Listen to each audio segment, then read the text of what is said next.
गूंगा शेर और चतुर खरगोश। एक बार एक शेर था। वह एक शक्तिशाली जानवर होने के कारण जंगल का राजा था। वह एक दिन में कई जानवरों का शिकार करके खा जाता था। जंगल के अन्य सभी जानवर उससे डरते थे। वे अपने आप को जल्द ही समाप्त किए जाने के बारे में भी चिंतित थे, क्योंकि शेर व्यापक दर पर जानवरों को मार रहा था।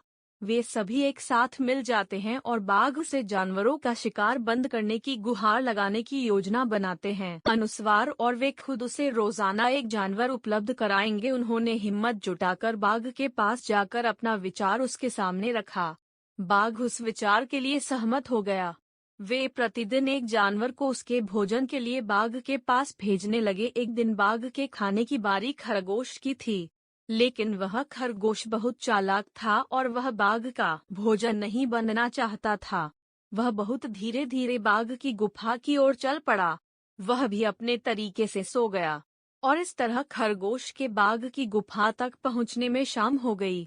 बाघ लंबे समय से अपने भोजन की प्रतीक्षा कर रहा था, जिससे उसे गुस्सा आ गया और उसे बहुत भूख लगी, और खरगोश को देखकर वह गुस्से से चिल्लाया कि उसे बहुत भूख लगी है और उन्होंने अभी एक बहुत छोटा खरगोश भेजा है। खरगोश ने कहा, महामहिम, उन्होंने वास्तव में मेरे सहित हमें 6 भेजे, लेकिन हमारे रास्ते में एक बाघ आया और खुद को जंगल का राजा होने का दावा किया।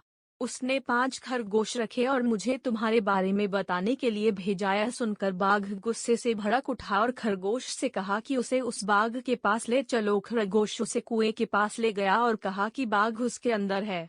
बाघ ने कुएं में देखा और उसने अपनी परछाई को दूसरा बाघ समझा और उस पर गरज कर कुएं में अपना प्रतिबिंब देखा, जो भी दहाड़ता था।